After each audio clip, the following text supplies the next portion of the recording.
অপরাজেয় বাংলা আজকে যে কথা এখানে বলছে যুব সমাবেশের মধ্য দিয়ে, সেই কথা জাতিসংঘের আন্তর্জাতিক বিষয়ক ঘুম কমিশনের প্রধান হিসেবে তিনি বাংলাদেশে এসেছেন, সেই মিস গ্রাভিজি তিনি কালকে বলেছেন।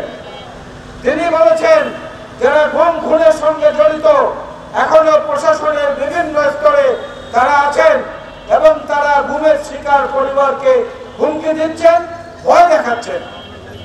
অর্থাৎ আন্তর্জাতিকভাবে স্বীকৃত হয়ে গেছে যে এই সরকারের প্রশাসনের রন্ধ্রে রন্ধ্রে এখনো ফ্যাসিবাদের দোসররা দাপটের সাথে রয়ে গেছেন।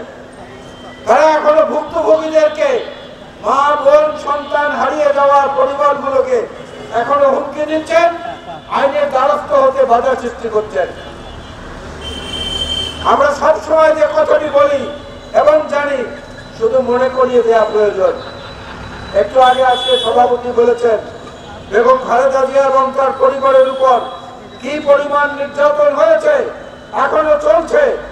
সন্তান হারা, বাড়ি হারা, নিজের অসুস্থতা, হাজার মাইল দূরে থাকা আর এক সন্তান, তার পরিবার, সবকিছুর পরেও গণতন্ত্রের প্রশ্নে, জনগণের অধিকারের প্রশ্নে অটল থাকা একটি পরিবার, যেটা একটা অনন্য উদাহরণ গণতন্ত্রের জন্য।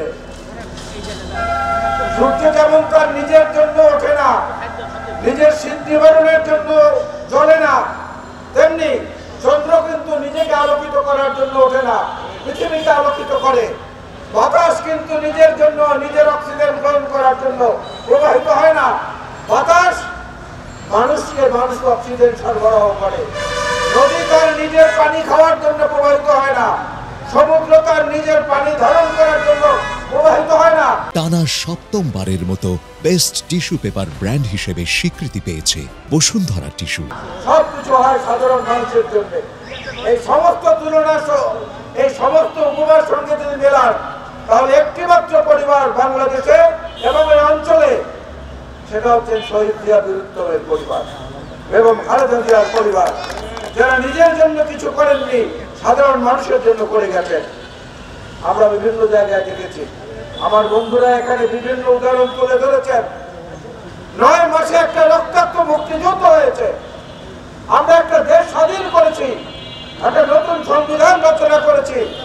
লক্ষ লক্ষ মানুষ শহীদ হওয়া, লক্ষ লক্ষ মা বোনের সম্ভ্রম হারিয়ে যাওয়ায় 9 মাসে আমরা ফলাফল অর্জন করেছি। 10 মাসে প্রকৃতির নিয়ম অনুযায়ী মায়ের গর্ভে আমরা জন্ম নিয়ে পৃথিবীতে এসেছি। 10 মাস সময় লাগে। সেই 10 মাসও প্রায় শেষ হওয়ার পথে। আপনারা তেমন কিছু জনগণকে দেখাতে পারেননি, হতাশ করেছেন মানুষকে পদে পদে। জিনিসপত্রের দাম কমে নাই, গ্যাসের সংকট অনেক বেশি হয়েছে, বিদ্যুতের লোডশেডিং বেড়েছে, পানি সরবরাহ আগের মতো অত সুন্দর পরিচ্ছন্ন নেই, বর্জ্য ব্যবস্থাপনায় আপনারা ত্রুটি করেছেন। ডেঙ্গু রোগ এবং করোনা, চিকুনগুনিয়া ব্যাপক আকারে ছড়িয়ে পড়ছে।